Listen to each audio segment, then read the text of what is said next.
Halo, assalamualaikum warahmatullahi wabarakatuh. Apa kabar sahabat Kang Edi? Salam sejahtera, salam rahayu. Mudah-mudahan kita semua diberi kesehatan, diberi kebahagiaan, dan diberi keberkahan rezeki. Jangan lupa, monggo, yuk kita ngopi dulu. Bismillah.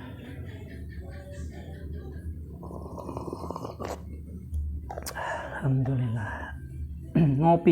ngopeni pikir lan ngopeni ati. Sahabat Kang Edi Banyuwangi, video kali ini ada sedikit pertanyaan dari sahabat Kang Edi. Kang Edi coba bahas saja, nggak apa-apa, sedikit tentang Syekh Subakir. Apakah benar beliau itu penumbal tanah Jawa, dan apakah benar beliau ini pertama kali yang datang di tanah Jawa? Baik sahabat Kang Edi Banyuwangi, ya sebenarnya sudah banyak sih ya di video-video, di tayang-tayangan, di media-media sosial yang banyak sekali membahas tentang Syekh Subakir atau Sayyid Muhammad Al-Bakir. Nah, kalau kita sebutnya gampangnya Syekh Subakir gitu ya. Dan banyak versi-versinya yang memang ditayangkan di video-video, di media-media sosial. Dari zaman dulu juga sudah ada video itu ya, dengan berbagai versi tentunya. Baik sahabat Kang Edi Banyuwangi, untuk pertanyaan kali ini ya akan saya jawab. Sekali lagi akan Kang Edi jawab sesuai porsi, kemampuan, dan pengalaman Kang Edi, yang tentunya jawaban kali ini akan saya jawab, akan Kang Edi jawab sesuai dengan apa yang pernah ditunurkan kepada Kang Edi oleh sesepuhnya Kang Edi, oleh bapak angkatnya Kang Edi. Jadi ini saya akan jawab, akan saya jelaskan sesuai kemampuan dan sesuai kapasitasnya Kang Edi. Kalau memang ada kurang atau lebihnya atau salahnya ya mohon dimaafkan dan diluruskan, karena ini pitutur. Jadi yang akan saya sampaikan adalah pitutur dari orang tua angkatnya Kang Edi, bukan hasil baca buku dan bukan hasil dari nyimak-nyimak di media-media sosial. Tentang pertanyaan sahabat Kang Edi tadi tentang benarkah Syekh Subakir itu pertama kali yang datang ke tanah Jawa, dan betulkah memang Syekh Subakir ini penumbal tanah Jawa? Penumbal tanah Jawa tanda petik yang mengalahkan ya, berarti ya yang mengalahkan penghuninya, atau yang mengalahkan sesepuh astralnya tanah Jawa, katanya begitu. Yang dibilang katanya bapaknya jin, katanya, yang dikalahkan oleh Syekh Subakir, atau beliau disebut sebagai, namanya beliau Sayyid Muhammad Al-Bakir, Syekh Subakir. Sahabat Kang Edi Banyuwangi, sudah lama memang dapat cerita tentang kisahnya beliau waktu di tanah Jawa, Syekh Subakir ini. Tetapi sebelumnya kedatangan beliau ke tanah Jawa ini dari tanah seberang sana, Jawa ini memang dulu pernah disebut sebagai tanah Jawa ini dulu disebut sebagai Jalmo Moro, Jalmo Mati. Sekali lagi, dulu sebelum kedatangannya Syekh Subakir ya, sebelum kedatangan Syekh Subakir, tanah Jawa ini disebut tanah Jalmo Moro, Jalmo Mati. Nah, sekali lagi ini Kang Edi dengar penyampaian tutur tinular langsung dari orang tua angkatnya Kang Edi. Jadi sekali lagi tidak baca buku, bukan dari kisah buku, bukan dari kisah lihat-lihat dari video-video itu. Jadi sekali lagi ini saya ceritakan sesuai dengan kapasitas dan kemampuan yang Kang Edi dapatkan ya. Jadi sekali lagi, nah kalau begitu pertanyaannya tadi sudah terjawab tentang keberadaan Syekh Subakir di tanah Jawa itu, apakah betul beliau orang pertama kali yang datang di tanah Jawa. Karena sebelumnya menurut cerita beliau, tanah Jawa ini adalah tanah Jalmo Moro, Jalmo Mati. Nah, menurut cerita yang saya dapat, tutur tinular yang saya dapatkan, sebelum kedatangan Syekh Subakir atau Sayyid Muhammad Al-Bakir ke tanah Jawa, sudah ada sebelumnya para Nah, ulama-ulama mengatakan begitu, penyebar agama Islam di tanah Jawa ini yang masuk menurut cerita ya tidak kembali lagi ke tanah asalnya sana, tanah seberang sana. Jadi para penyebar agama Islam itu menurut cerita waktu ke tanah Jawa itu musnah atau mungkin matilah, bahasa kasarnya beliau wafat di tanah Jawa. Nah, pertanyaannya kenapa kok justru sebelum Syekh Subagir ini masuk ke tanah Jawa, kok dulu ulama-ulama waktu masuk ke tanah Jawa itu kenapa harus dilawan? Atau mungkin dilawan tanda petik, kalau memang ajarannya itu waktu itu memang baik, kenapa kok masih ada peperangan waktu itu sebelum Syekh Subagir masuk? Kok sampai katanya banyak ulama-ulama yang meninggal di tanah Jawa dan nggak kembali lagi ke tanah asalnya, tanah seberang sana.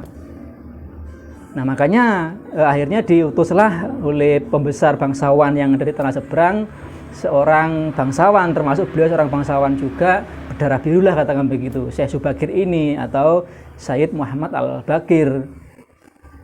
Nah, pertanyaan lagi, flashback ke belakang sebelum Syekh Subagir masuk ke tanah Jawa, kan katanya cerita yang saya dapat adalah sebelumnya itu tidak ada yang bisa masuk atau bahkan mungkin bisa mati masuk ke tanah Jawa itu. Nah, pertanyaannya, yang salah yang menyebarkan agama tersebut atau memang sesuatu yang terjadi di tanah Jawa ini, dalam artian apakah memang orang-orangnya seperti yang digambarkan di video-video dunia maya itu, yang katanya tanah Jawa ini penghuni bangsa jin. Berarti kalau orang-orang Jawa ini berarti keturunan bangsa jin berarti ya.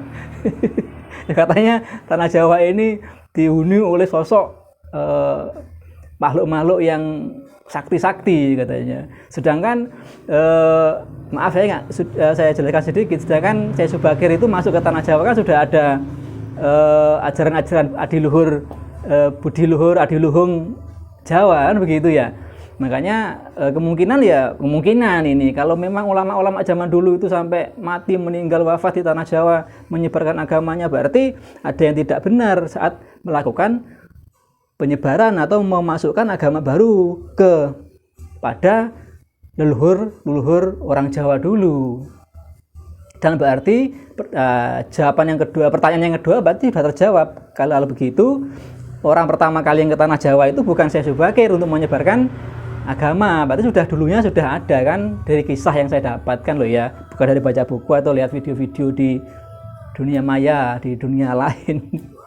Jadi, nah kembali ke Syekh Subagir, kemudian beliau diutus karena utusan-utusan yang lalu itu gagal masuk ke tanah Jawa karena kasus seperti itu ya. Kemudian diutuslah oleh bangsawan dari tanah seberang itu, Syekh Subagir ini dengan mempunyai kelebihan, mempunyai karisma, mempunyai kekuatan yang linuwih. Nah, untuk masuk ke tanah Jawa. Nah, Syekh Subagir ini berhasillah masuk ke tanah Jawa. Kemudian konon ceritanya bertemu dengan penguasa tanah Jawa di Jawa Tengah, di Gunung Tidar, yang katanya di situ adalah tempatnya penguasa atau sesepuhnya jin katanya. Ya, menurut cerita orang lain, tapi menurut cerita orang tua saya, angkat saya, beliau Syekh Subagir artinya ketemu di Gunung Tidar itu dengan sosok ibaratnya sesepuh yang disebut Ki Lurah Semar. Nah, ini ceritanya begitu. Kemudian beliau berdua ini mengadakan muzakarah, mengadakan diskusi rapat tertutup.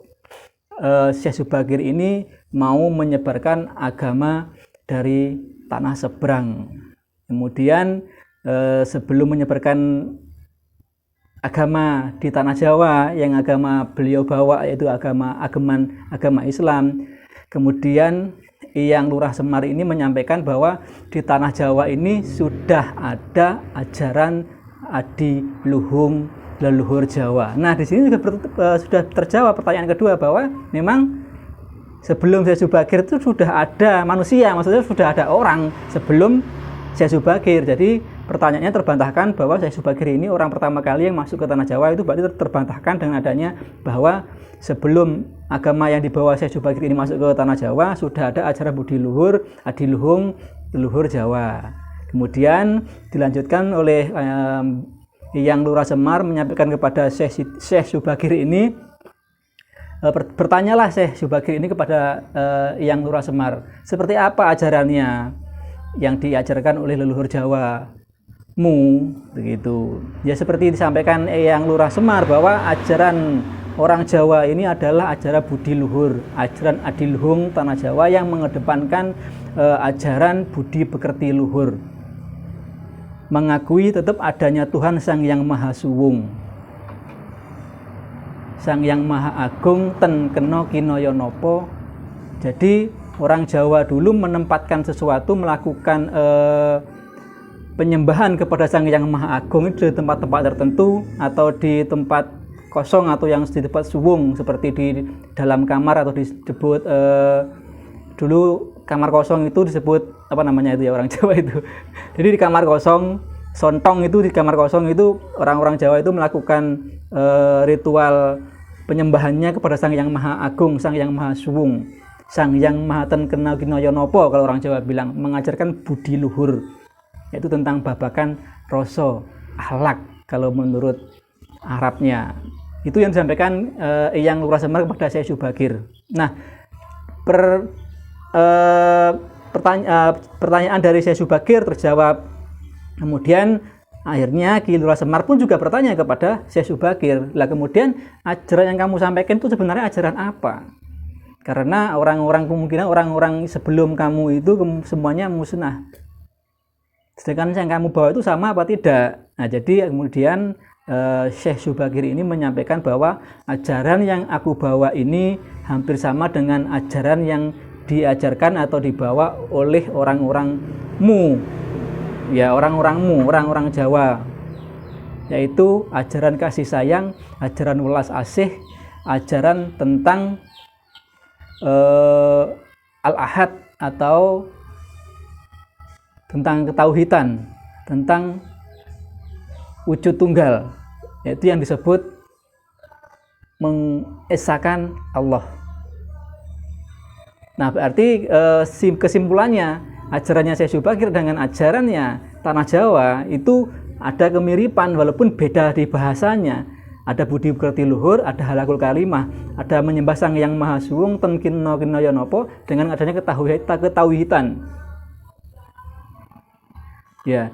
Nah, jadi kenapa malah akhirnya, singkat cerita, akhirnya bisa diterimalah ajaran yang dibawa Syekh Subagir atau Sayyid Muhammad Al-Bagir ini bisa masuk ke tanah Jawa. Cuma dengan syarat, dengan syarat tidak boleh dipaksakan. Bagi yang mau monggo silakan, tapi bagi yang tidak mau jangan dipaksakan. Kalau memang seandainya suatu saat ajaranmu menyalahi aturan yang pernah kita berdua sepakati ini, maka jangan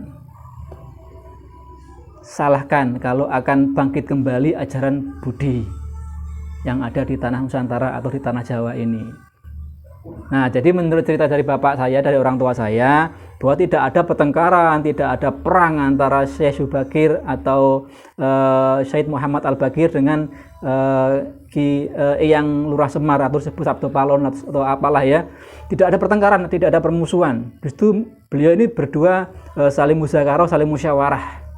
Ya, kemungkinan dilakukan oleh sebelumnya ulama-ulama sebelumnya yang masuk ke tanah Jawa waktu itu, karena sampai musnah, sampai meninggal, mungkin ya ajarannya keras, mungkin memaksakan gitu loh. Akhirnya karena Syekh Subagir ini juga bukan orang sembarangan, beliau utusan resmi dari tanah seberang dan seorang bangsawan juga, makanya menggunakan welas asih sesuai dengan ajaran yang dibawa oleh Syekh Subagir yang memang hampir mirip dengan ajaran tanah Jawa sebelumnya, budi pekerti luhur, keesaan, menyembah Sang Yang Maha Agung, ketauhidan yang diajarkan oleh Syekh Subagir, welas asih yang dikatakan Bismillahirrahmanirrahim, itu makanya ditaruh di atas.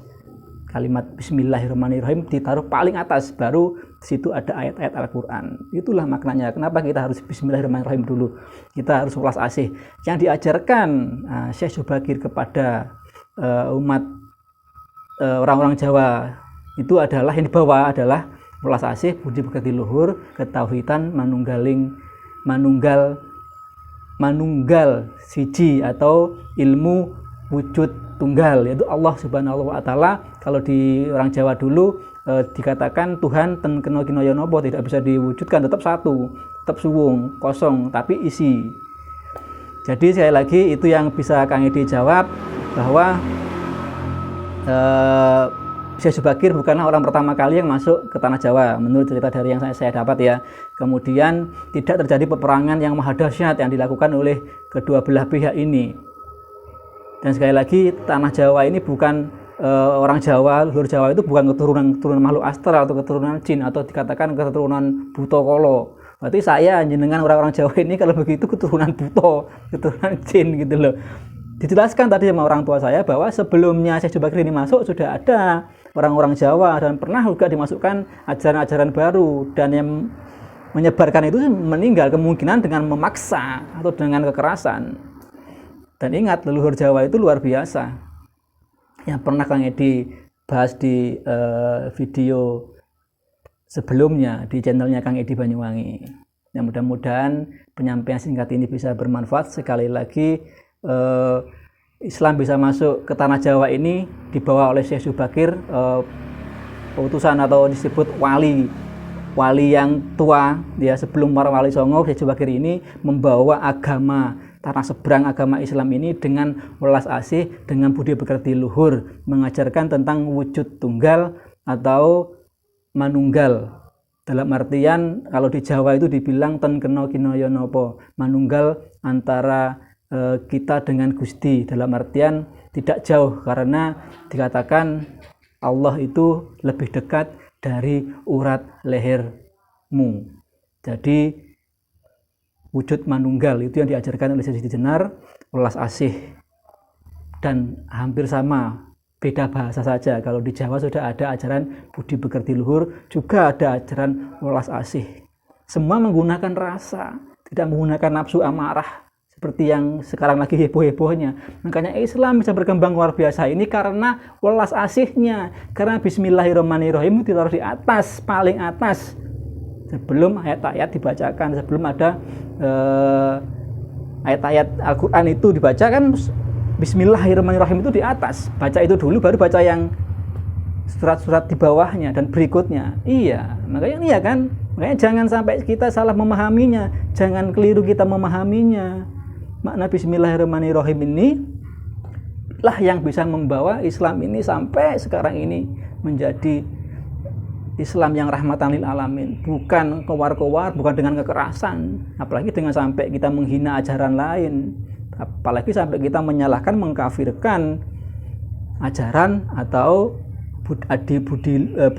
budaya adiluhung tanah Nusantara ini. Mudah-mudahan manfaat. Kurang lebihnya Kang Edi minta maaf. Yang jelas sudah terjawab pertanyaan dari sahabat saya. Sekali lagi semoga dan mudah-mudahan manfaat.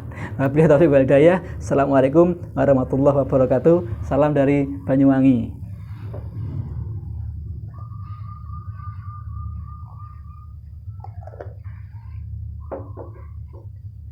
Wujud tunggal ingsun sejati.